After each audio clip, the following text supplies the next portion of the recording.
Right now at 5, the Kansas Board of Regents approves a tuition increase, both undergraduate and graduate students. We've got ourselves a calmer start to our Thursday morning, but that possible strong to severe thunderstorm risk still exists heading into the weekend. We'll talk about that forecast coming up. And a damaged bridge on I-44 near Joplin is back open to traffic. The 4 states' most watched news starts now. Good morning and welcome to the KOAM Morning News. It's 5 a.m. I'm Tanya Bach. I'm Chris Warner. So a little bit calmer than where we were this time yesterday morning. Yesterday we had some severe thunderstorm watches. We had severe thunderstorm warnings, especially in northeast Oklahoma. This morning, not so much, but we're not done with thunderstorms yet. We're kind of locked in this pattern for the next few days of some strong to severe thunderstorm chances. So let's talk about today's risk. And today, it's really for late tonight. So here's what's expected to happen. We're going to break it down for you. We've got a complex of strong to severe thunderstorms that's expected to develop out in far western Kansas. That's going to roll off to the east, and it will extend from Kansas back into parts of northern Texas. As it rolls off to the east, it's expected to begin to progressively weaken, but the southern portion of it could still pack a bit of a punch. So that's why we have a very low tornado risk, but we do have that low to elevated hail risk, and we have a low to elevated wind risk, because as it moves to the east, the stronger portion may slide a little more southeast, and this will be as we head into very early tomorrow morning. That's also why, though, we have a low wind risk for us tomorrow. We could see some redevelopment through the mid-morning hours on Friday, and some of those storms could be strong, maybe low-grade severe. And then, as we talked about with Saturday yesterday, you can see this has been expanded, because yesterday the risk for severe weather cut off right here. It's now been expanded much further to the east, and it is something that we'll watch closely. And Saturday's risk is going to be late Saturday evening. We're looking sometime after 5 o'clock. So that's what we've got to keep an eye on. As we look down the road, we go through today, we're looking at a pretty decent day, maybe a few passing clouds, otherwise not bad at all. It won't be until late tonight, very early tomorrow morning, that we'll start to see some of these showers and thunderstorms. And again, we'll see a few pop-ups here and there through the morning, and again, those could be strong, low-grade severe. And then it'll be as we head into Saturday evening, and we're going to skip way ahead in time, that we'll start to see the additional thunderstorm development, and that's when we could see our next batch of strong to severe thunderstorms. Right now, we're taking a look outside, 7th and range line. We're looking good, 59 in Joplin. Temperatures around the region, not too bad either. We've got 58 Lamar, 55 Nevada, so a little bit chilly in spots. 61 Chinook, 58 Parsons, and 63 Miami. We do have some patchy fog out there, but nothing too dense at this time. That could hold on through about 8. Otherwise, mostly clear skies into the mid-70s by late morning. Bit warmer today with that extra sunshine, mid to upper 80s for our highs. And as we head through the evening, of course, ahead of the overnight hours, we've got a pretty pleasant evening. Mostly clear, partly cloudy, still pretty mild, 83 at 8. And we're going back into the mid-60s for our overnight lows tonight. Tanya? All right, thanks, Chris. Well, a man is dead after law enforcement shoots him in Dade County, Missouri. Around 10:30 Wednesday morning, authorities in Barton and Cedar counties respond to a home in rural Dade County about a stolen vehicle out of Barton County. It was found in a barn on the property. When law enforcement searched the barn, they say an armed man was inside and gunfire exchanged. The man was shot and later died at the scene. No officers were injured. The Western Missouri Sheriff's Critical Incident Investigation Team is looking into the shooting. Firefighters in Lamar battle a Wednesday afternoon house fire. About 2:30 Tuesday afternoon, Barton County Emergency 911 were alerted to a house fire outside city limits south of Lamar. Lamar Fire Department responded with the aid of Jasper Fire and Rescue, Golden City Fire, and the Tri-Cities Fire. While the large 2-story wood frame structure suffered extensive damage, the residents managed to get out safely. No firefighters suffered injuries. Authorities are investigating the cause of the fire. A damaged bridge on I-44 near Joplin is back open to traffic after MoDOT engineers deem it structurally sound. While the bridge itself is open, the cloverleaf off ramps leading onto and off of the I-44 by the bridge are closed. The bridge was damaged Tuesday after an oversized crane went under it on State Highway 59 and struck the bridge's girders. Now, the girders and concrete surrounding them were damaged, but MoDOT engineers Tuesday night, determined the bridge to be structurally sound and safe. However, they are repairing it. And then it's just once the contractor sees how can they get their subs, because this is going to be a little bit of specialty work to do some of the treatment. And there's only a handful of companies that can do that work. So right now I don't really have a gauge of how long it might take. The ramp Cloverleaf is closed to protect workers while they complete the repairs. Pitt State students will see a tuition increase in the fall. The Kansas Board of Regents approved a 5% increase for undergraduate and graduate students. For undergrads, that'll come out of an extra $191 per semester, including fees. That's a look at this morning's top stories and weather in our first 7 minutes. Coming up on the KOAM Morning News, we take a look at honors given to local baseball athletes in sports. Plus how one Kansas woman goes from being in trouble with her landlord to launching a movement. And our very own Fernanda Silva talks with the Community Blood Center of the Ozarks for blood in honor of Blood Donor Day yesterday. You're watching the KOAM Morning News. More real news in the morning. We'll be right back.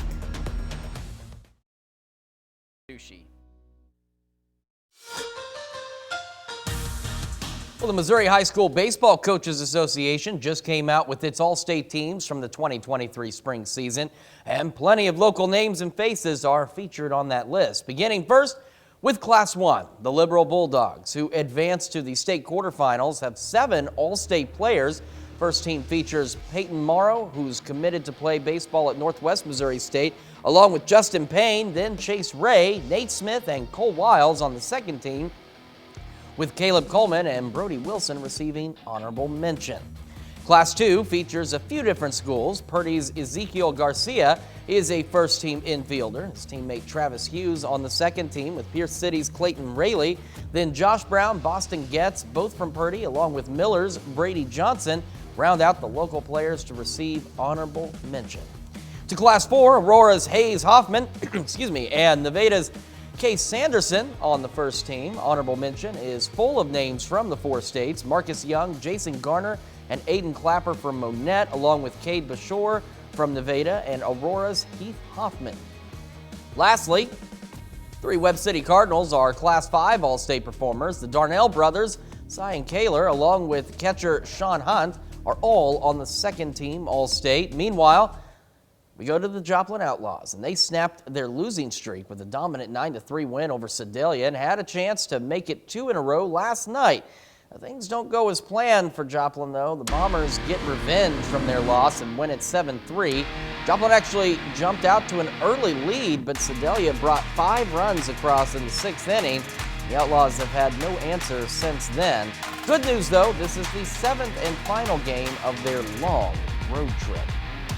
Well, still to come, a German zoo unveils a newborn elephant. And we'll take another look at our forecast and those thunderstorm chances heading into the weekend when the KOAM Morning News returns.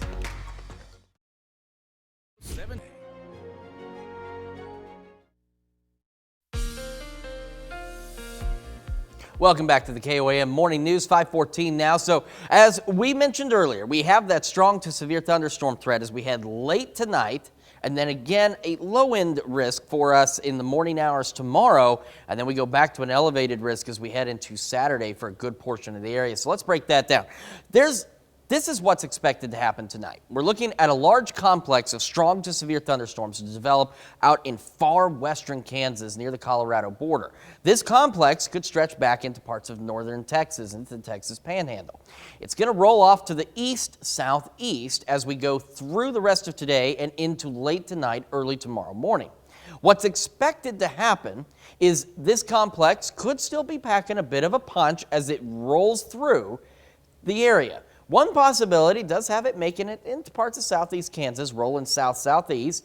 Another possibility has it actually dying out along the northern edges and then just skirting through parts of northeast Oklahoma. Regardless, though, we have a very low tornado risk. As you can see, no areas specifically highlighted, but we have that low to elevated hail and wind risk for parts of southeast Kansas, northeast Oklahoma. But again, this is for late tonight, very early tomorrow morning. We're talking the overnight hours. This is what it looks like on a larger view.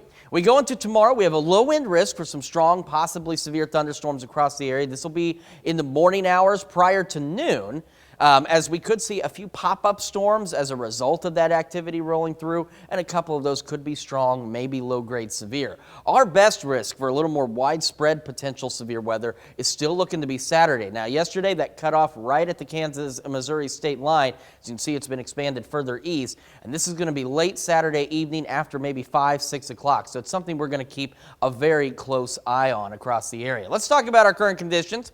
We got 60 in Joplin, mostly clear skies. There is some patchy fog out there. You can see visibility listed at 3 miles. This is very patchy fog, but some of it out there, so do be cautious. And a bit chilly this morning. 55 Nevada, 58 in Lamar, 58 Parsons, 61 Chitopa, 63 Miami, and we're sitting at 60 in Neosho.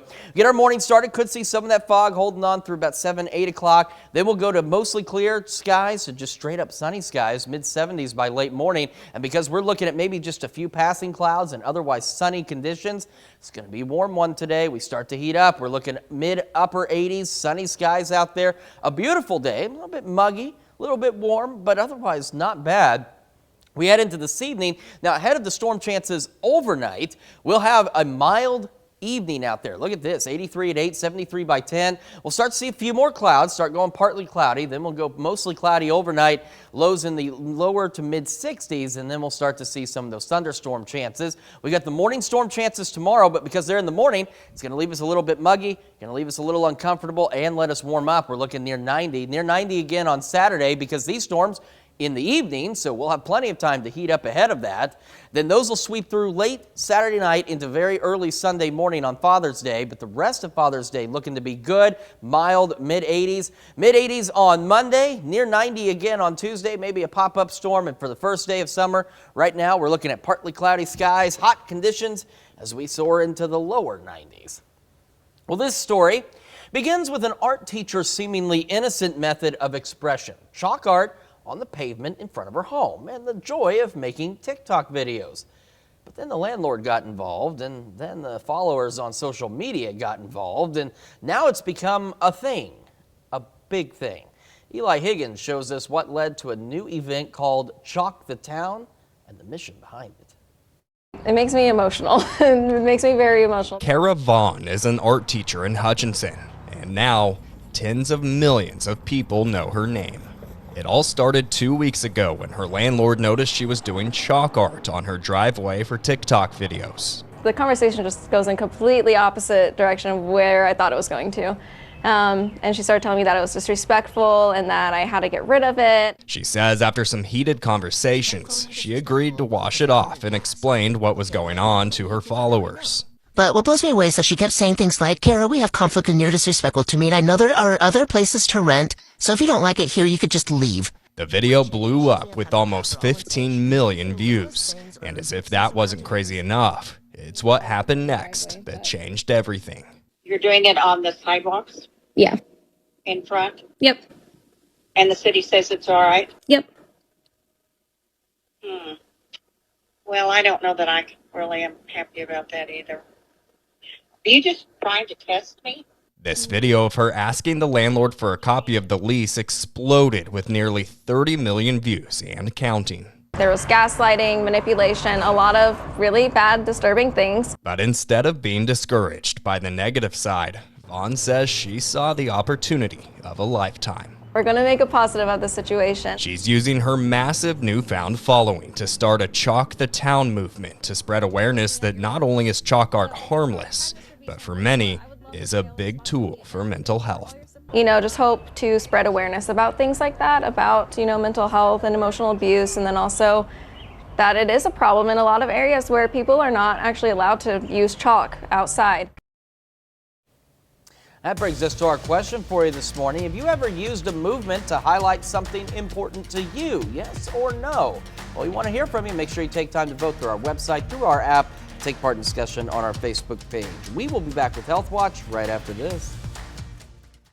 We're going to fight for them. Topping Health Watch this morning, new provisional data from the CDC shows drug overdose deaths are hovering at near record levels. Those deaths are only slightly less than the record levels reached during the pandemic. Highest number of overdose deaths were reported through March of last year, with just over 110,000 deaths in a 12-month period. According to the new data, just under 110,000 people died from drug overdoses in the 12-month period ending January 2023. The American Medical Association is reaffirming its promise to protect access to gender-affirming care for people who identify as transgender or gender diverse. America's largest physicians group legislative and policy-making body, called the House of Delegates, passed a resolution this week. It pledges the AMA will work with state and specialty societies to advocate for laws and policies that protect access to gender-affirming care. The AMA says it will oppose any laws or policies that criminalize or impede the provision of this kind of medical care.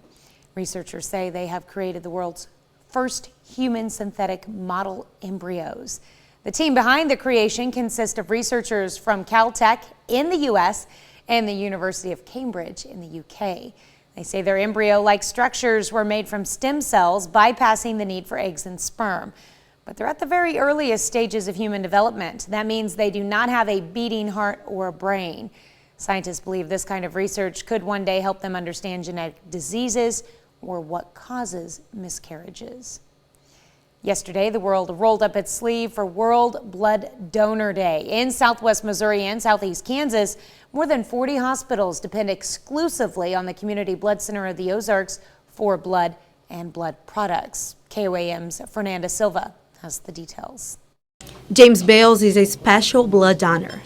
Regularly, he receives a message from the Community Blood Center of the Ozarks saying that he's needed. My blood has certain antigens which align with a particular individual that needs the matching antigens and transfusions.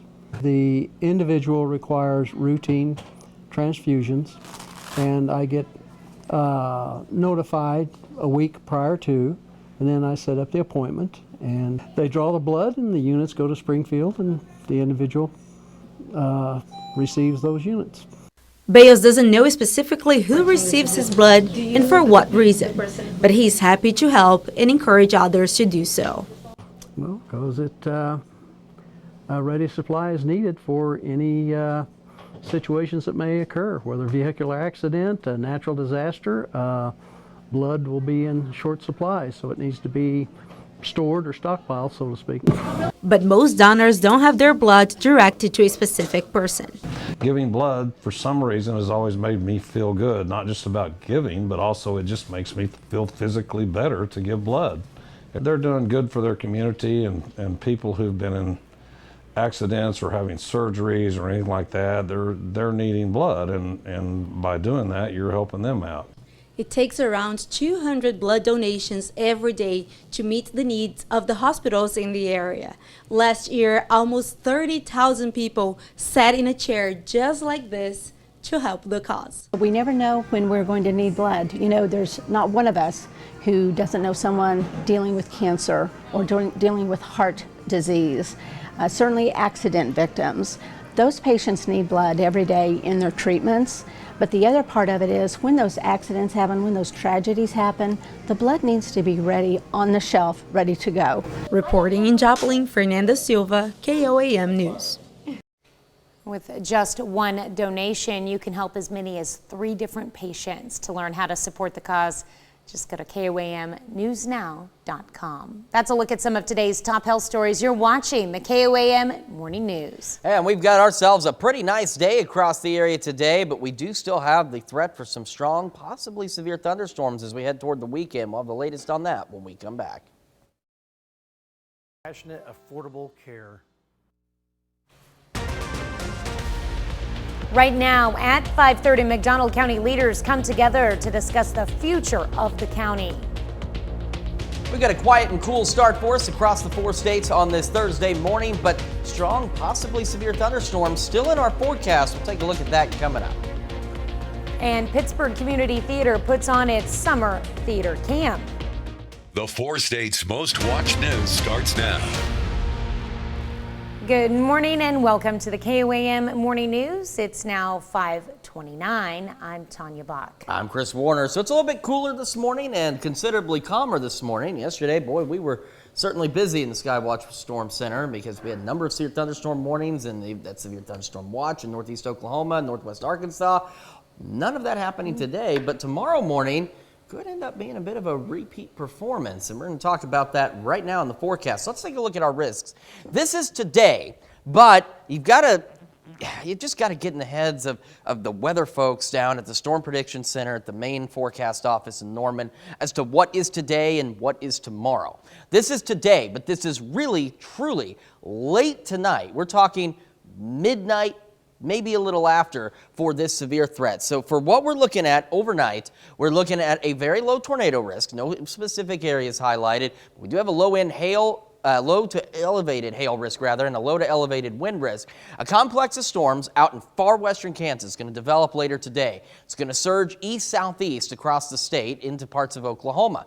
Some of it could still be packing a bit of a punch as it gets here, again, after about midnight tonight, and that's why we have this risk area highlighted for parts of southeast Kansas, northeast Oklahoma. Then tomorrow, in the morning, looking to be prior to noon, 1 o'clock, we could see a few pop-up storms because of that activity, what it leaves behind. So again, before about noon or 1, we have a low wind risk across parts of the area for some strong, maybe low-grade severe thunderstorms if we see some scattered storms develop, but they'll be out of here by the afternoon.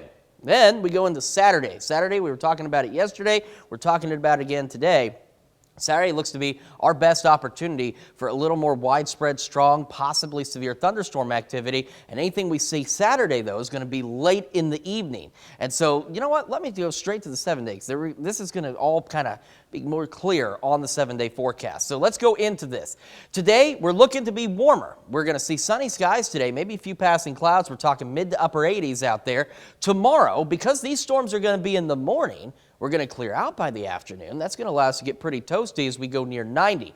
Saturday, because these storms are expected after, say, 5, 6 o'clock in the evening, we'll have plenty of time ahead of that to warm up. And that's where the flip-flop works, too, because we're going to warm up ahead of the storm chances, not after. And that's why, again, we have that better chance for some strong to severe thunderstorms by Saturday. Those could linger into very early Sunday morning on Father's Day, but the rest of Father's Day looking to be pretty good, mid-80s. And a quick look at the start of next week. We stay warm, upper 80s, low 90s, and maybe some pop-up storms on Tuesday. Tanya? All right, thanks, Chris. McDonald County, Missouri leaders come together to discuss the future of the county on Wednesday. The county's Chamber of Commerce hosted its inaugural State of the County Vision 2030 luncheon. It featured several speakers, including mayors, a county commissioner, state representatives, and the Crowder College president. They discussed opportunities and initiatives to help the county grow. Some said there is room for improvement. McDonald County has a lot to offer. We haven't done a very good job at all of letting the world know that. And we've focused on our analogy, bullet holes instead of our opportunities. Chamber hopes to make these State of the County luncheons a yearly event. Pittsburgh Community Theater hosts its annual Junior Stars Summer Camp. It's an intensive 2-week program that ends with the performance of that year's production. Kids ages 6 through 12 learn and enhance their acting, singing, dancing, and social skills throughout the camp. 2 weeks is not a long time to put on a show, as you can imagine, and doing it with 40 kids ages 6 through 12 is a whole different experience altogether. So luckily we managed to pull it off. I've got a really amazing staff, both here at Memorial and also the staff that we pull in through the community theater to help work and help me run this camp. The performances will be tomorrow at 6 p.m. and 8 p.m. On Wednesday, the Spiva Center for the Arts hosted a class to help folks with relaxation. It's the Spiva Center for the Arts Moving Mindfully Tai Chi on the Green class at the Harry M. Cornell Arts and Entertainment Complex. Tai Chi is a Chinese form of exercise designed to provide relaxation and, in the process, body conditioning exercise. The idea is to promote health and mindfulness. Moving meditation. It's a way to slow down, which is something that we desperately need in America. And it's a way to calm the mind, calm the body, and we move with complete focus.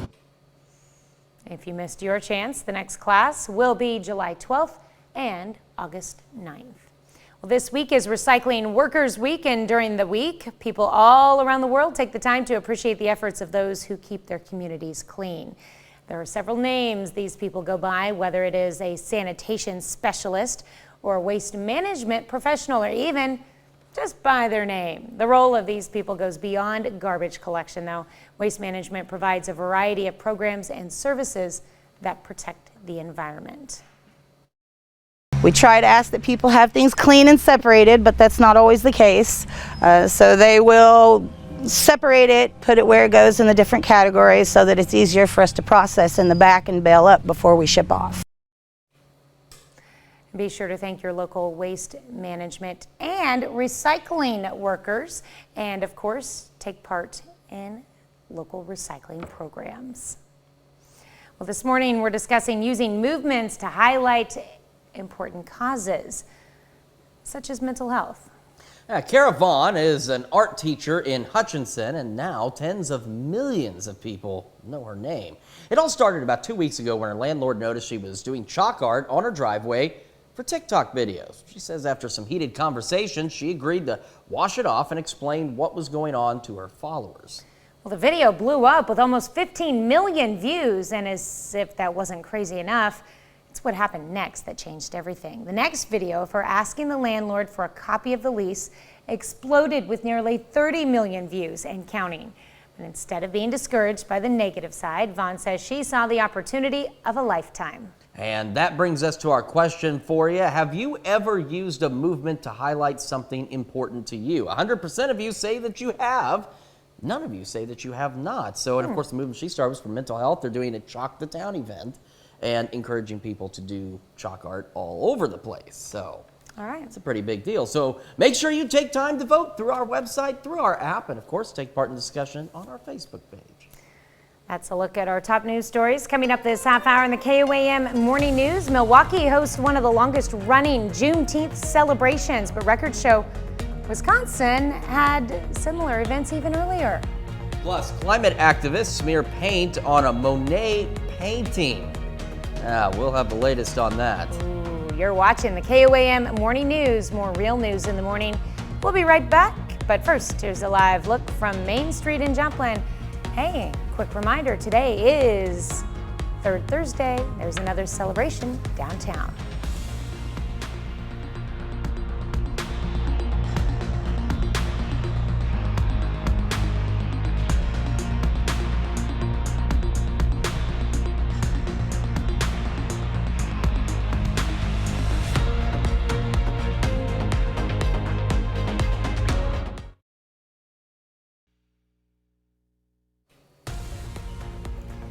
Topping World Watch, at least 32 migrants are dead and more than 100 rescued after a fishing vessel capsizes off the coast of southern Greece. The Greek Coast Guard says it's unclear how many more people might still be missing at sea. Navy and military boats are involved in the search, as well as an Air Force helicopter and a drone from the EU Border Protection Agency. The boat was bound for Italy, having likely sailed from eastern Libya. Here's a world record you don't want to set. Doctors in Sri Lanka removed the world's largest kidney stone earlier this month. Ouch. It was more than 5.2 inches long. And get this, in addition to the largest, it's also the heaviest, weighing in at more than 1.7 pounds.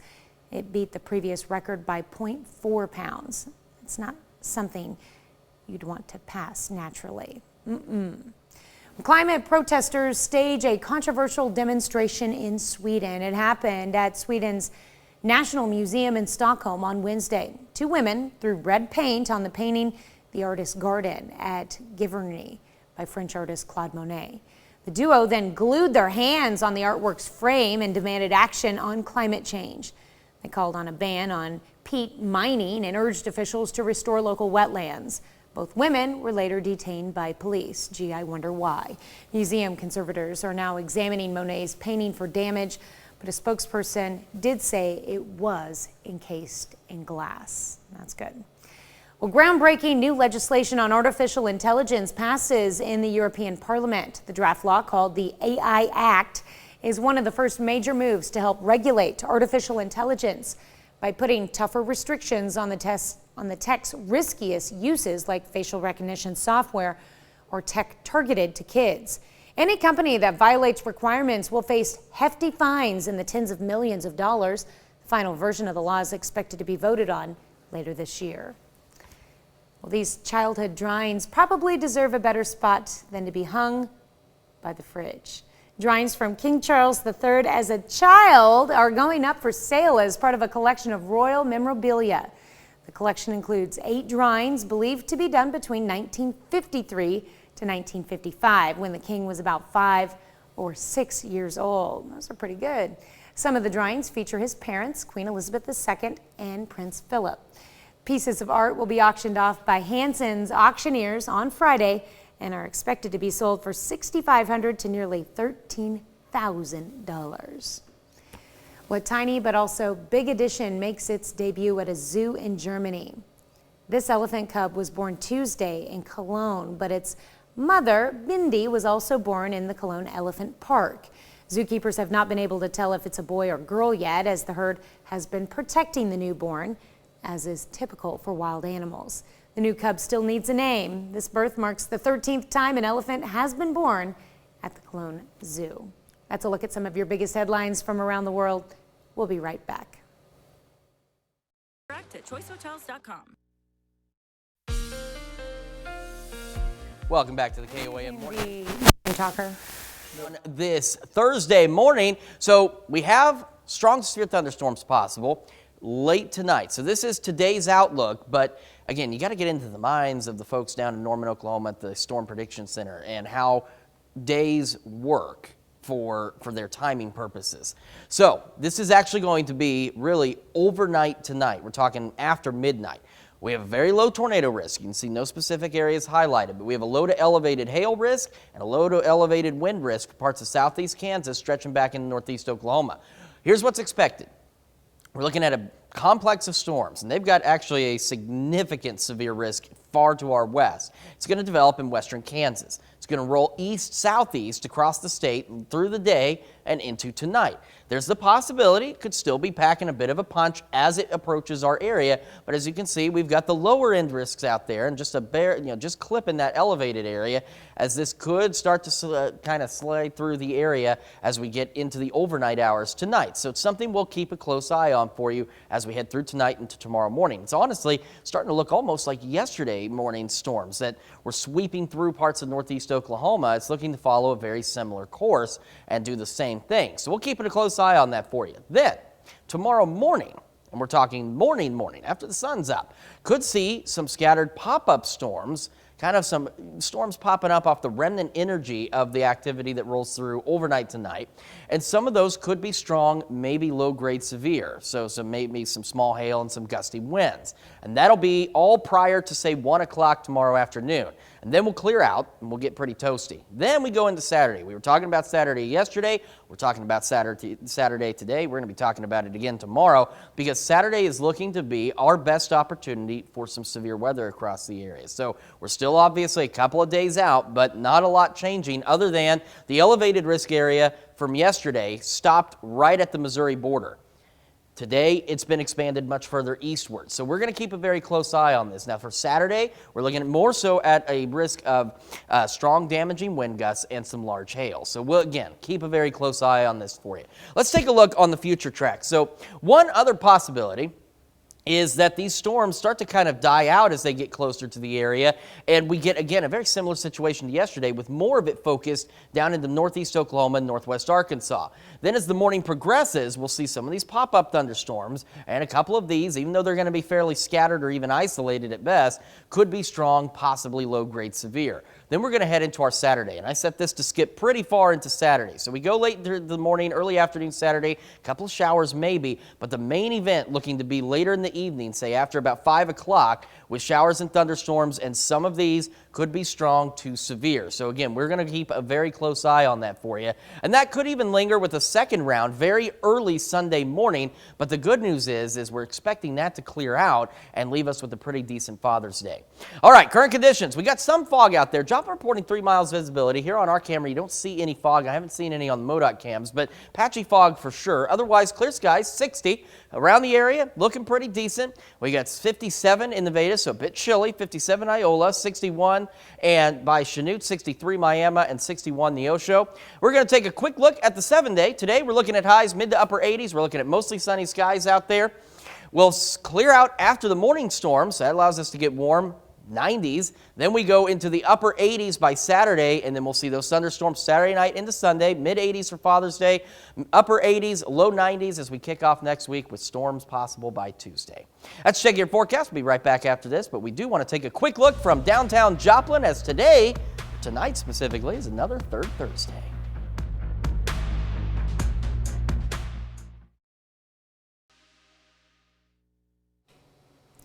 Monday is Juneteenth National Independence Day. It commemorates the end of slavery when Union troops forced the Emancipation Proclamation in Texas on June 19, 1865. This will be its 3rd year as a federal holiday, but celebrations of it go back more than a century.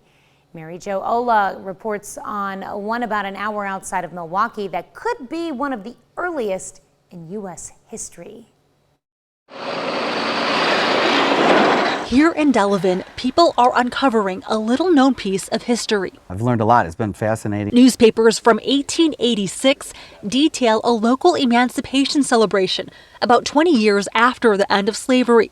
Roughly 200 people were there. This is a copy of what appeared in the paper in 1886. Absolutely, yeah. This was the actual as it was outlined. The day included music, a reading of the Emancipation Proclamation, speeches, and a dance. Ryan Schrader is the mayor of Delavan and current president of the city's Historical Society. What really stood out is again, Al Matson and his story of being a slave and then making his way into the Delavan area and how he organized this celebration. Mayor Schrader says there are plans to do more research and bring similar events back to the city. It's nice to know that we're not starting something new. While Delavan hosted large emancipation celebrations, a future Wisconsin governor would find another way to commemorate the end of slavery. Claiborne Benson is the executive director of the Wisconsin Black Historical Society and Museum in Milwaukee. He says in 1915, 50 years after the end of slavery, Governor Emanuel Phillip saw opportunity. He puts together an executive committee and an exhibit that takes it down to Chicago, where people see the exhibit and see the kind of work that African Americans do. And it's a big moment in time in Wisconsin. This pamphlet from that time explains the effort and the people behind it, many of them Black Americans, including lawyers and faith leaders. You could see there's a strong vibe of independence, enterprising, wanting to be real Wisconsin citizens, and the governor recognizes that. So it's almost a different kind of celebration, if that makes sense, right? It's a different kind. It's not the festival, it's not the street, but nonetheless, it's a governor waving the flag of African American citizens in the state of Wisconsin. But it's African Americans too. They're very proud of what they have accomplished here. Juneteenth became a federal holiday under President Joe Biden in 2021. We'll be right back.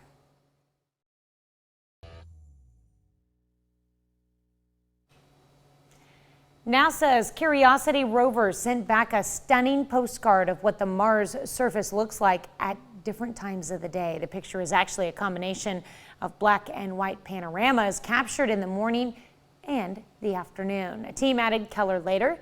The blue light signifies morning and the yellow indicates the afternoon. The shadows are more pronounced in the image because the photos were taken during winter when airborne dust is closer to the surface.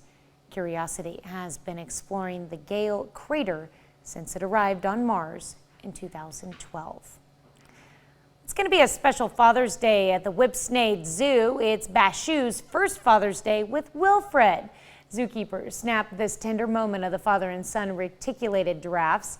Bashu and the 7-month-old calf enjoy some leafy greens during the hot summer day. Now, Wilf, as he's affectionately known, is already 8 feet 8 inches tall. But he still has a lot of growing left to do, because especially if he wants to reach Dad at 16 feet tall. I'm nowhere near that tall, unfortunately, but I did try. I want folks at home to know I did try to be taller. It just didn't work out that way. We've got an absolutely beautiful day for us today.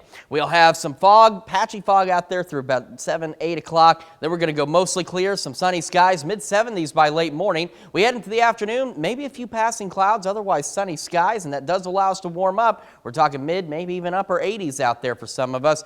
Our evening looks fantastic. We're going to be mild, we'll have a few more clouds, going partly cloudy by about 10 o'clock into the low 70s. Lows tonight, mid 60s, and then we've got those overnight thunderstorms after about midnight where we could see a strong or severe storm, especially in parts of southeast Kansas and into northeast Oklahoma. So something we're going to keep an eye on for you. Could see a couple of strong storms Friday morning as well across the area. Otherwise, we'll clear out, be near 90.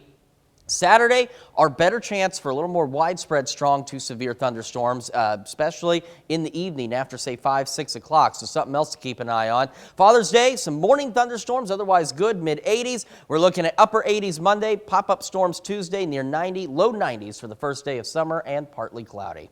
We'll be back with more of the KOAM Morning News right after this. Right now at 6, some voters in Missouri want to change the way the Show Me State votes. We've got the details on the proposed changes to the system. We've got a very spring-like morning across the area, even some patchy fog. Got a great day for us, but we are watching the possibility of some additional strong severe thunderstorms. We'll talk about that coming up. And you can find the stars of tomorrow at the Pittsburgh Community Theater during a 2-week summer camp. The 4 states' most watched news starts now. Good morning and welcome to the KOAM Morning News. I'm Tanya Bach. I'm Chris Warner. Just after 6 a.m. on this Thursday morning, one more day, and then it's the weekend. Unfortunately for us, though, closer we get to the weekend, the better our strong to severe thunderstorm chances are across the area. So we've been fairly lucky this year. We've had severe weather this year, but it's not been as rampant as we've seen in previous years, but we are getting back into that potential. So let's take a look at what we've got for today. So this is really, and like I said, you've got to get into the heads of the folks down in Norman, Oklahoma who handle this stuff. This is day 1, which is today, but this is really for us. We're talking late tonight after midnight. We have a very low tornado risk, because with severe storms, you can really never say it's 0, but it's very low. We don't have any highlighted areas, but we have a low to elevated hail risk and a low to elevated wind risk for parts of southeast Kansas into northeast Oklahoma. That's associated with a large complex of nasty storms that we're going to develop later today in western Kansas. Now out there, they've got a much higher end severe risk than what we're seeing. That complex will race off to the east-southeast across the state and could clip parts of our area as we go into the early morning hours tomorrow, again after midnight tonight, and could have some strong low-grade severe thunderstorms out there. Tomorrow, we have that possibility of some strong, low-grade severe thunderstorms across the area. These, at least right now, are looking to be primarily in the morning, as there'll be some remnant energy from the storms that move through, say, between midnight and 4 a.m. We could see some pop-up storms after that, and there could be some in the afternoon as well. Saturday, though, that's our big one. That's where we're looking at a much wider area for an elevated risk of strong to severe thunderstorms. Our primary threats with any storms we see over the next 2 or 3 days is still looking to be damaging winds and large hail. So it's something we're going to keep a very close eye on.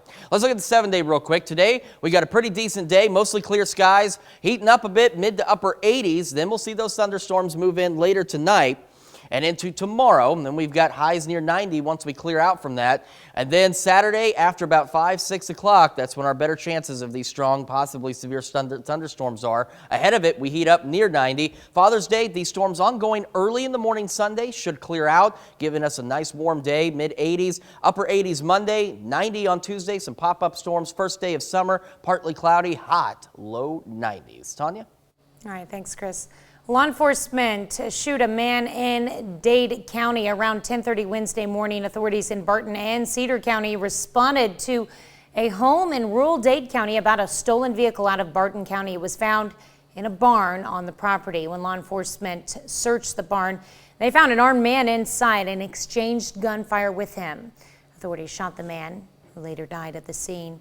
No officers were injured. The Western Missouri Sheriff's Critical Incident Investigation Team is investigating the shooting.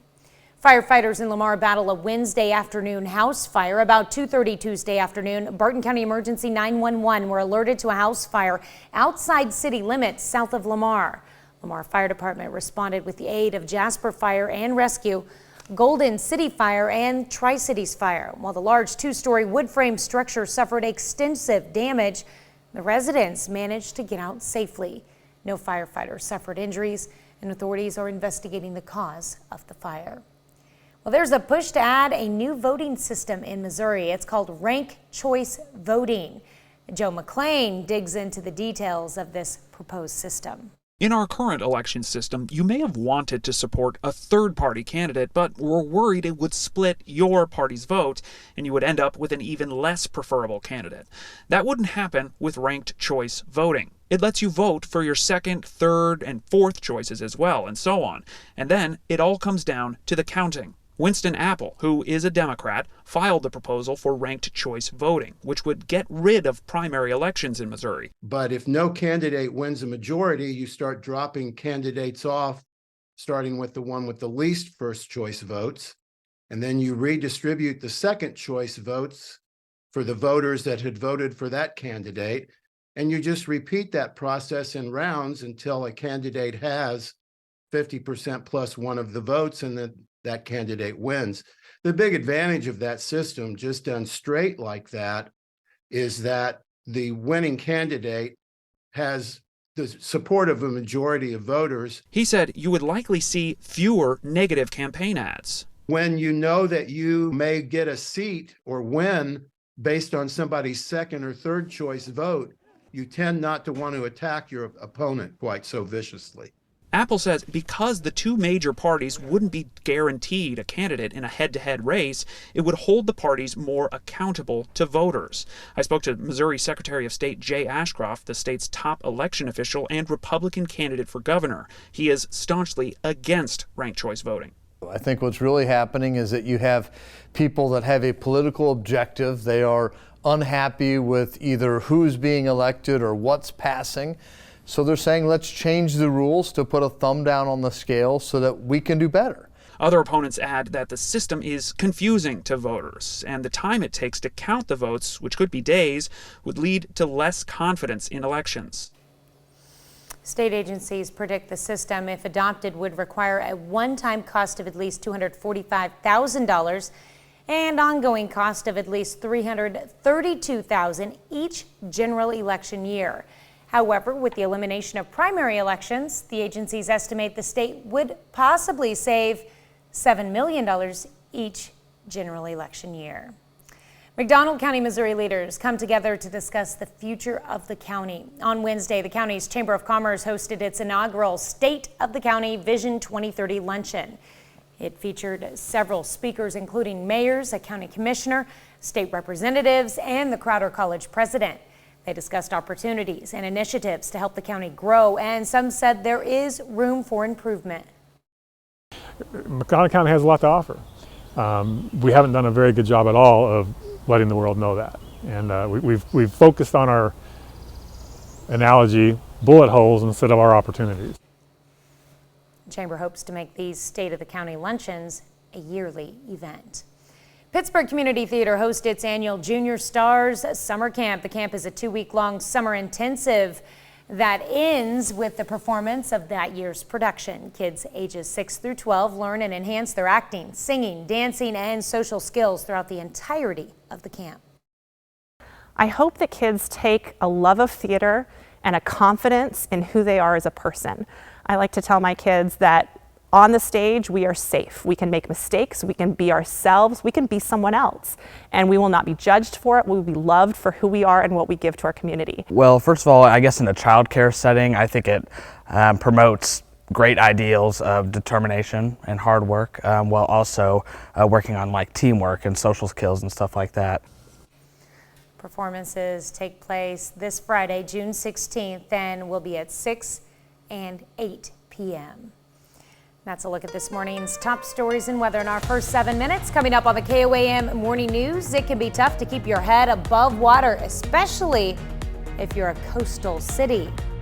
Some of the very buildings that make New York City so iconic could also be bringing it down, literally. I'm Jared Hill with why some scientists say New York City is sinking and why this could be a problem for other communities around the world. Plus, British scientists announced clinical trials for a breath test that could help detect a variety of cancers. We've got the details.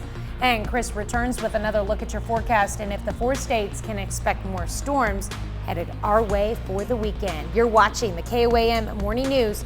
More real news in the morning. We'll be right back, but first there's a live look from Main Street in Joplin, where they're getting ready for June's Third Thursday celebration.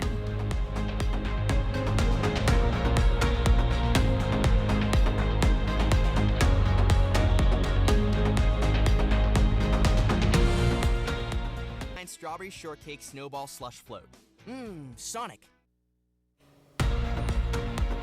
Topping Nation Watch this morning, a bus full of migrants arrived in Los Angeles Wednesday, sent there by Texas Governor Greg Abbott. People were dropped off at LA Union Station, and the Coalition for Humane Immigrant Rights brought them to a church in Chinatown. Los Angeles Mayor Karen Bass said it was abhorrent for an elected official to use human beings as political pawns.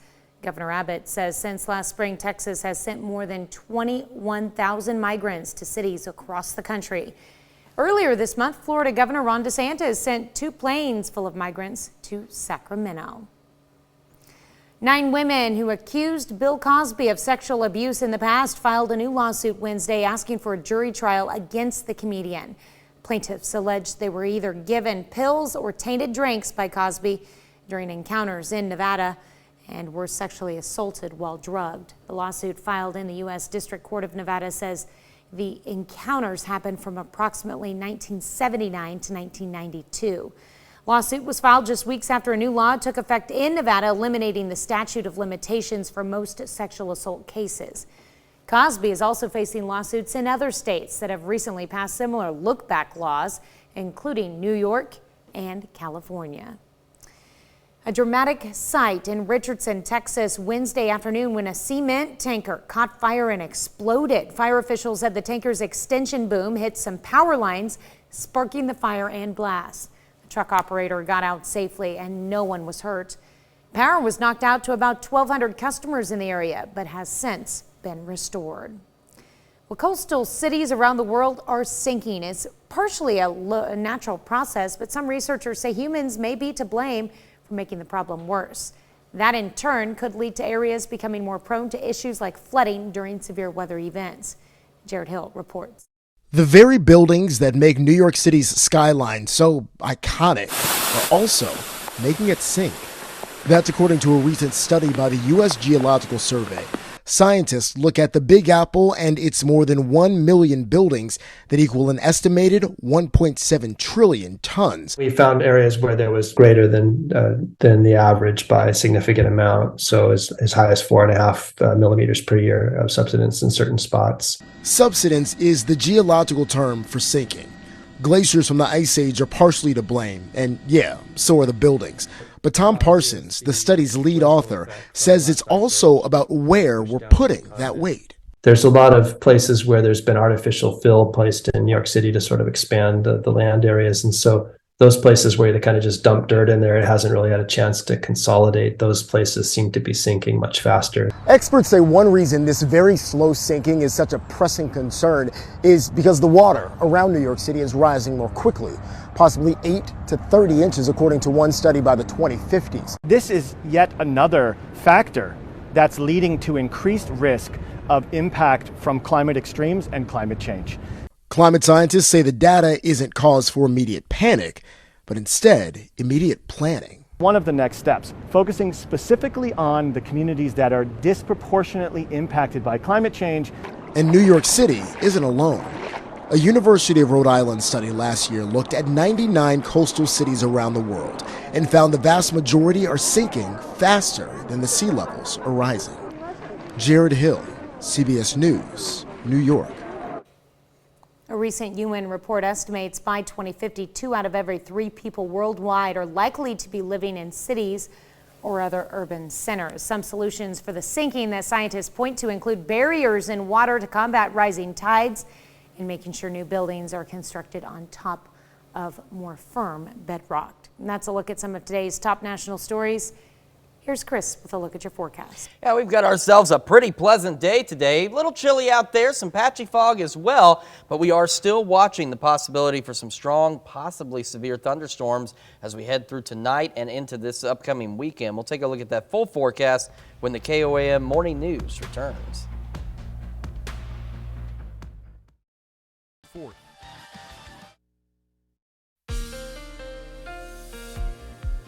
Welcome back to the KOAM Morning News. So we've got a pretty complex next few days across the area when it comes to our thunderstorm chances. So we're going to start with what we've got heading into tonight, then we've got tomorrow, and we've got Saturday to look at as well. So for today, and for today, we really mean after midnight tonight. Again, it all goes into getting into the minds of the folks down in Norman, Oklahoma. But for today, we have very low tornado risk. As you can see, no area specifically highlighted, but of course with severe thunderstorms, you can never really truly say that that threat is zero, but it is extremely low. We do have a low to elevated hail threat and a low to elevated wind threat for some strong damaging wind gusts and some potentially large hail across parts of southeast Kansas and into northeast Oklahoma. This is associated with something that's getting ready to happen later today. Pretty big complex of thunderstorms expected to develop out in far western Kansas, and they've got a much higher, much more significant severe threat than we do where these storms initially develop. However, these storms are expected to track east-southeast across the state and eventually could make it into our area, and if they do, and if they're still packing a bit of a punch, that's where this risk comes from. This is looking to be after midnight tonight for this particular severe threat. Then we head into our Friday. Friday, we have a low wind risk for some strong, possibly low-grade severe thunderstorms across a good portion of the region. We're looking at pop-up storms primarily in the morning before, say, noon, 1 o'clock. That could be strong, low-grade severe. We could see a couple of additional pop-up storms out there, but the bigger chance for that is going to come in the morning on Friday. Then we go into Saturday. We were talking about Saturday yesterday. We're talking about it again today, and we're really going to be talking about it again tomorrow. Yesterday, the elevated risk for severe thunderstorms on Saturday cut off right at the Missouri state line. Now it's been expanded further eastward, and a good portion of the area is now in this elevated risk for strong to severe thunderstorms. So again, when we're looking at Saturday, it's a very low tornado risk, not zero, but very low. But the primary threat Saturday looks to be strong damaging wind gusts and the potential for some large hail. So we're going to keep a very close eye on all of this for you over the next couple of days and see exactly how Saturday transpires. Saturday's storm timing looking to be after, say, roughly 5, 6 o'clock in the evening. So let's go through the rest of today. We've got a beautiful day shaping up for us for today, even into the evening hours, looking great. Then we head into the overnight hours, and we could see some of these showers and thunderstorms. Then you see where we get some of these pop-up thunderstorms as we head through tomorrow morning, and maybe a couple into the afternoon as well, and those could be strong, low-grade severe. Then we're going to skip way ahead into Saturday. Maybe a couple of stray showers in the afternoon, but the big focus is going to come as we head into Saturday evening. Here we've got this batch of showers and thunderstorms, and these are the ones that can be strong to severe, rolling through between 6 and 10 o'clock as we head into our Saturday. Then Sunday early morning could see another couple of thunderstorms out there. Those could be strong, possibly low-grade severe as well. So today, we're talking mid-upper 80s, mostly sunny skies. Tomorrow, we'll have the morning storms. It will be partly cloudy, warm near 90, so just hot. We're going to warm up ahead of Saturday's storms near 90, and then after the storm Sunday morning for Father's Day, looking great in the afternoon as we go mid-80s, upper 80s Monday, 90 on Tuesday with some pop-up storms, and then by the start of summer next Wednesday, we're looking at partly cloudy skies, hot into the lower 90s. So again, just want to reemphasize, we really just want to watch tonight, tomorrow, and into Saturday evening, early Sunday morning. So just keep the Skywatch weather app handy. Keep it right here to KOAM. We'll keep you updated on these potential strong storms. We'll be back with more right after this. Healthier lives. Researchers at Northwestern Medicine tracked food allergies by population and found the highest allergy levels among Hispanic, Black, and Asian individuals. Food allergies are lowest among households that earn more than $150,000 a year. Doctors say they're still trying to figure out the reason for the disparities, but believe it's likely environmental and not genetic. Healthcare professionals say the numbers help hammer home why it's critical to improve access to diagnoses and treatment. They say you are what you eat, and a new study finds supplementing the diet with probiotics can help treat depression and anxiety. Researchers at King's College London found probiotics had positive effects for patients already using prescription antidepressants. Those researchers also say more work needs to be done to investigate the relationship between microorganisms in your gut and your mood. Well, another study that links the gut to the brain, scientists at the Washington University School of Medicine have determined that gut microbiomes in people in the early stages of Alzheimer's disease differ from healthy people. Researchers are hopeful the finding could help lead to earlier detection and therapy. Scientists in England say testing a patient's breath could help reveal a variety of cancers at an early stage. First clinical trials on using this method are underway in London. Tina Kraus has the story. British doctors are busy taking breath samples. Researchers say having patients simply blow into a bag could reveal if they have certain types of cancer, including stomach, pancreatic, and esophageal. So we have the patient breath samples, which we've prepared. The technology is similar to a breathalyzer. Metal tubes capture vapor and gases from a patient's breath, and high-tech machines identify links between compounds in cancer. And that's where we actually measure these potential biomarkers for the cancers that we're interested in.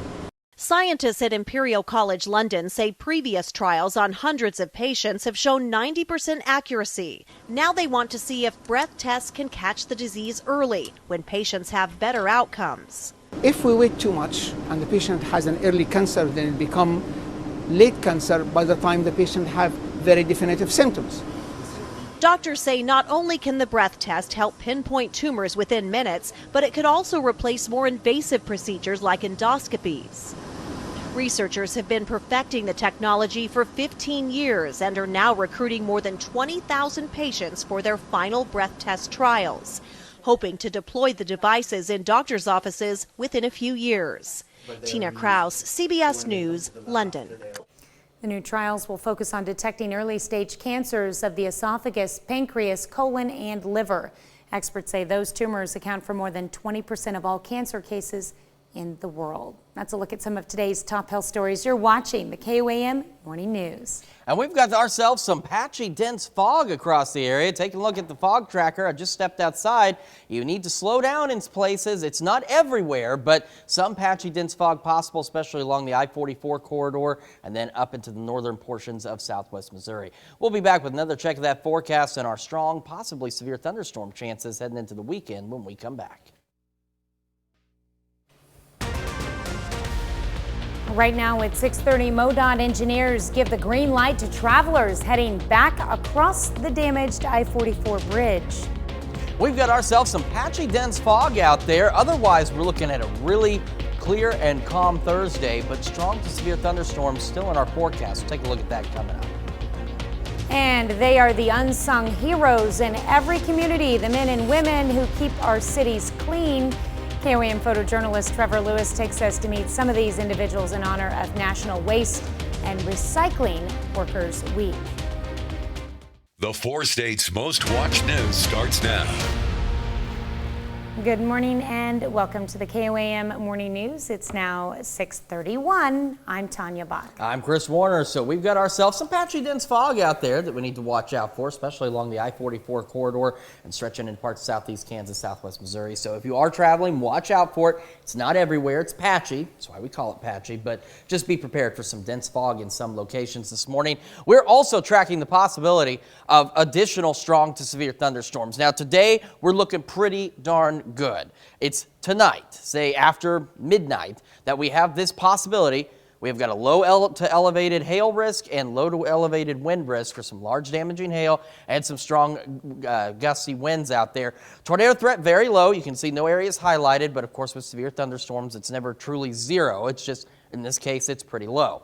Then we've got the possibility of a few strong storms as we go through our Friday. These will be scattered, and they're looking to be mainly in the morning hours, but we could see a stray pop-up storm or two throughout the day on our Friday. Saturday's the day we're really watching. We've got this elevated severe threat. Again, primary risks, large damaging hail, strong gusty winds out there for a good chunk of the area. So it's something that we've got to keep a very close eye on. And of course, we'll keep you updated here on KOAM. As for today, we're looking highs mid to upper 80s, mostly sunny skies. The nighttime storms tonight into tomorrow morning. Tomorrow, 90. Saturday, we're going to make it up to about 90 ahead of the storms, and these strong storms move in late Saturday night into early Sunday morning. After that, though, the rest of our Father's Day looks pretty good. We're going to be in the mid-80s under partly cloudy skies. Warming up, partly cloudy Monday, near 90. 90 Tuesday, maybe a couple of pop-up storms. And for our first official day of summer, it's going to feel like summer. Partly cloudy, hot, highs in the low 90s. Tanya? All right, thanks, Chris. A damaged bridge on I-44 near Joplin opens back up to traffic after MoDOT engineers deem it structurally sound.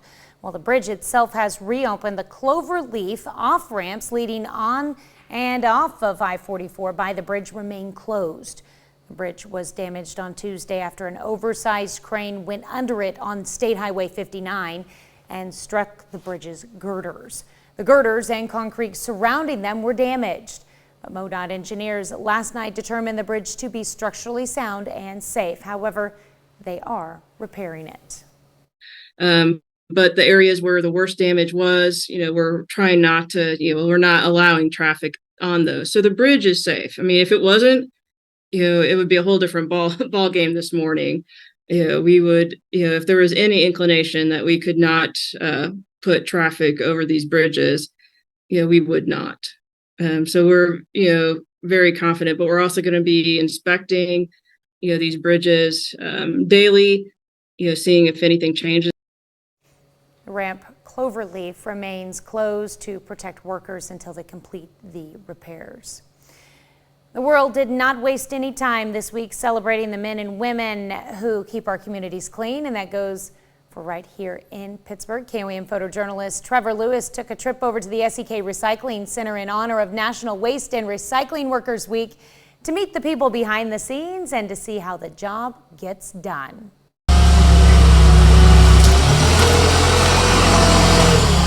There is so much trash that is produced every day, and if everybody just does a little bit to take care of what they produce, it would make such a huge difference. I mean, we keep thousands and thousands of tons of trash out of the landfill every day just by recycling common things that you buy at the grocery store every day. So, I mean, if we want to keep this earth looking good for future generations, it's very important.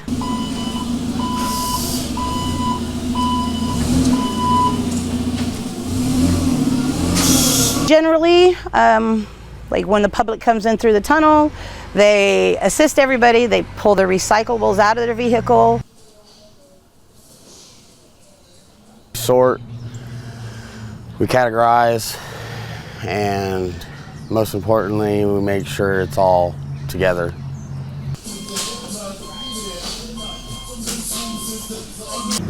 I like about my job, we're really family oriented, and just it's never a dull day. I love the people. I got my regulars that come in, and it makes me happy to see them every day, and it feels good to know that you're doing something to help the environment and future generations. There are plenty of ways you can make a difference this week or any week. Take part in a recycling program in your own community, or learn about your community's sanitation needs and find out how the system works. Simplest thing you can do, though, take the time to thank those who keep our communities clean.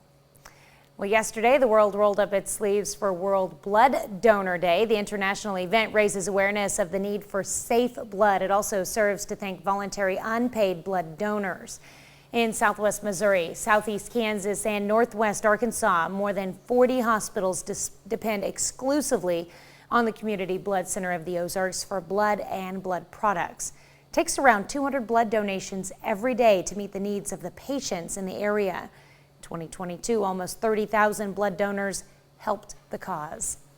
We know locally we need blood every day, especially during the summer. Summertime is a challenging time for us with everyone traveling and vacationing, but the need for blood continues on. People who've been in accidents or having surgeries or anything like that, they're needing blood, and by doing that, you're helping them out.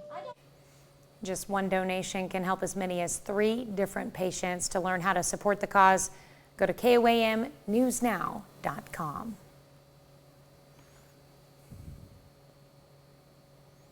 On Wednesday, the Spiva Center for the Arts hosted a class to help folks with relaxation. It's the Spiva Center for the Arts Moving Mindfully Tai Chi on the Green class at the Harry M. Cornell Arts and Entertainment Complex.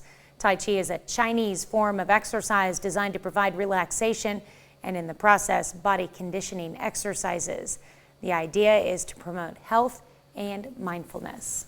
Moving meditation. It's a way to slow down, which is something that we desperately need in America.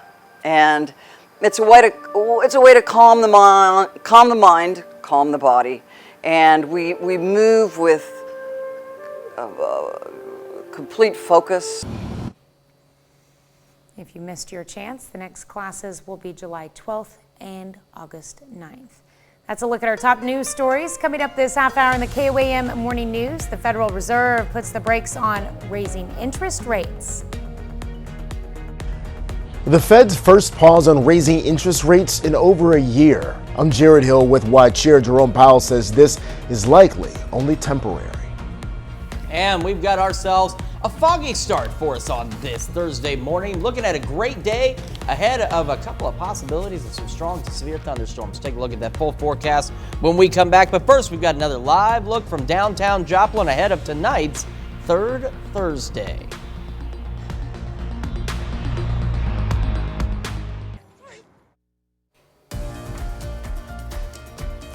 In Consumer Watch this morning, Google to start using artificial intelligence to help shoppers choose clothes to buy online. The tech company announced a new virtual try-on feature on Wednesday that uses generative AI. Google says it can show clothes on a diverse selection of body types in various poses.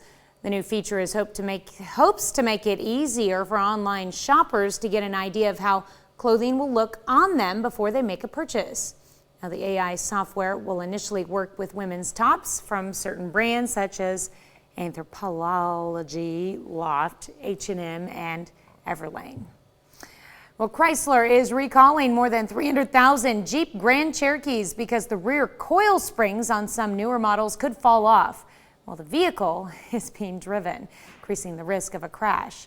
The recall covers 2022 and 2023 Grand Cherokees as well as 2021 to 2023 Grand Cherokee L vehicles. The company says no injuries have been reported due to the problem as of May 25th. Several brands of frozen strawberries, mixed fruits, and smoothie blends have been linked to an outbreak of hepatitis A, making at least 9 people sick. The products were sold in dozens of states at Walmart, Costco, and H-E-B stores under the brand names Great Value and Raider Farms. Customers are urged to check their freezers and either throw out the products or return them to the store for a refund. For the first time in 15 months, the Federal Reserve has hit the pause button on interest rate increases. It comes as the latest federal data shows inflation is cooling. But as Jared Hill reports, some sectors are still dealing with rising costs, and this pause may not last long. The Federal Reserve is halting interest rate hikes, the first break after the fastest series of increases in 4 decades. Fed Chair Jerome Powell made the announcement a day after the latest Labor Department data showed inflation has cooled from its peak, 9%, down to 4%. But Powell warned the pause will be short-lived. Nearly all committee participants view it as likely that some further rate increases will be appropriate this year to bring inflation down to 2% over time. After that warning, U.S. stocks had a mixed closing on Wednesday. The markets are already thinking about July and beyond. While the cost of electricity, eggs and meat, and gasoline went down in May, overall, grocery prices were nearly 6% more expensive than last year. The prices of margarine, flour, and bread all up. We've just seen huge increases in core staples. Jenna Huntsberger owns Whisked Bakery. We're not seeing a growth in our sales, and I do think that's because consumers are just tired of inflation and they're really being very cautious with their discretionary income. 10 consecutive rate hikes have made borrowing more expensive. The 30-year fixed mortgage rate has jumped nearly 7%. People that have locked in these low interest rates, are they really going to want to sell their house and buy something else for close to 7%?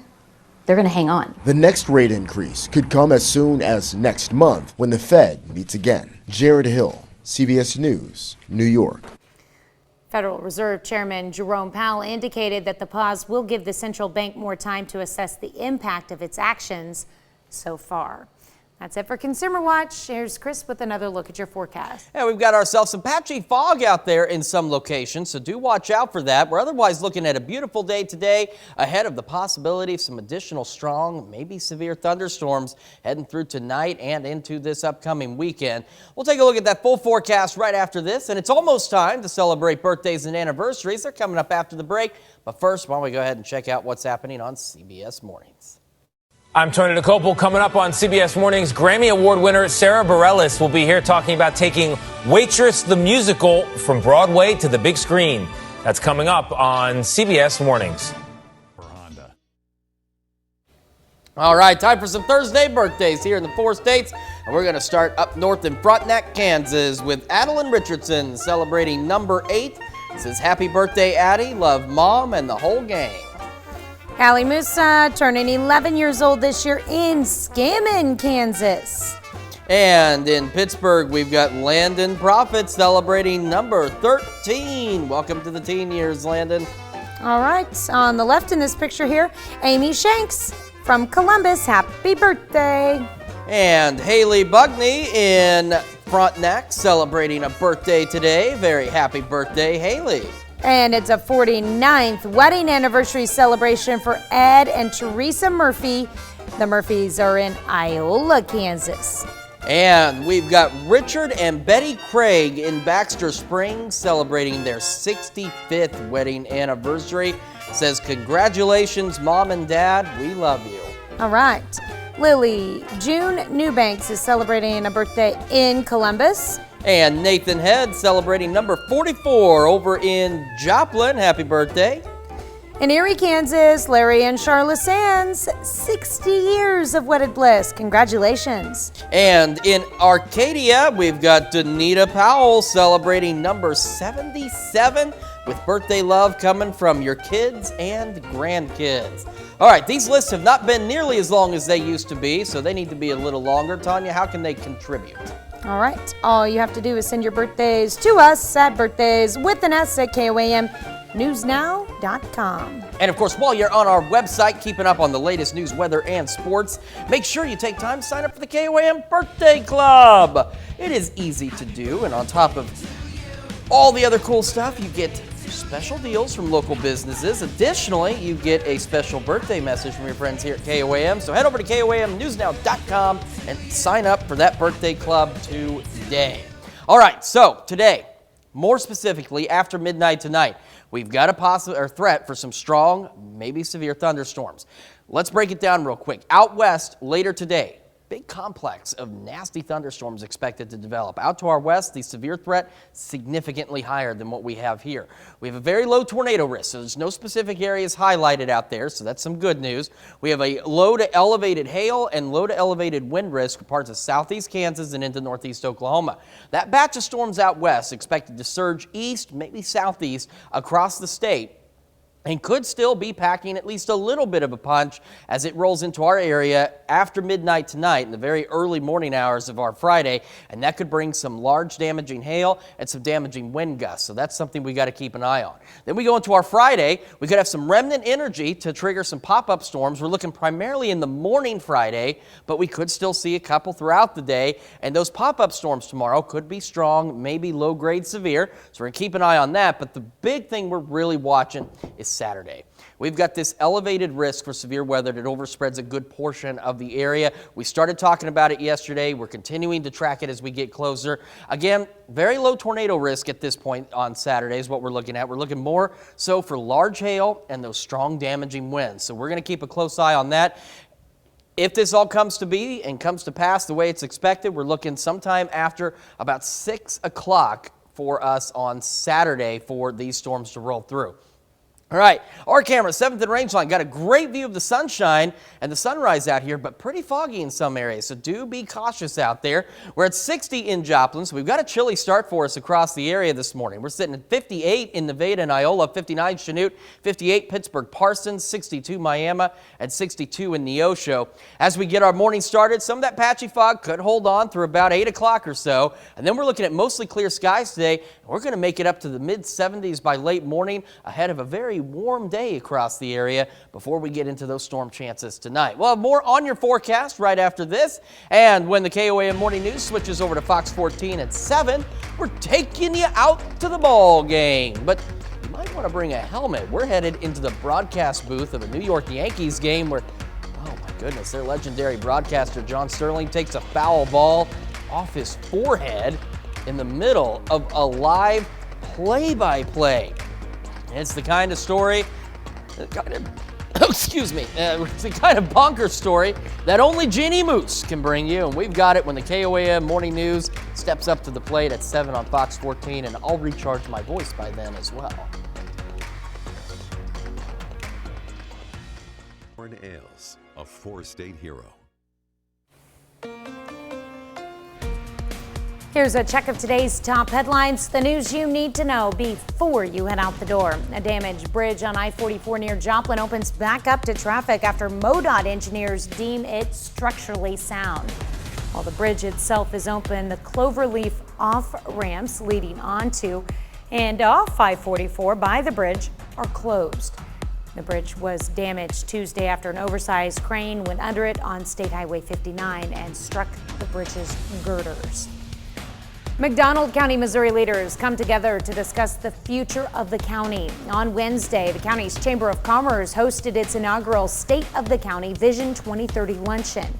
It featured several speakers, including mayors, a county commissioner, state representatives, and the Crowder College president. They discussed opportunities and initiatives to help the county grow. Pitt State students will see a tuition increase in the fall. The Kansas Board of Regents approved a 5% increase for undergraduate and graduate students. For undergrads, that'll come out to an extra $191 per semester, including fees. This week marks National Waste and Recycling Workers Week. During the week, people around the world take time to appreciate the efforts of those who keep our communities clean. The role of these people goes beyond garbage collection. Waste management provides a variety of programs and services that help to protect the environment. And that's a check of today's top headlines, the news you need to know before you head out the door. We've got ourselves a pretty pleasant day across the area. We're looking at mostly sunny skies, maybe a handful of passing clouds. Temperatures mid to upper 80s, so much warmer today. We head into this evening. Our evening looking great, staying mild, partly cloudy by 10 and low 70s, mid 60s overnight. And then we've got that possibility of those thunderstorms. Some of those could be strong to severe, especially in southeast Kansas. As we head into our Friday, a couple of strong storms possible, 90.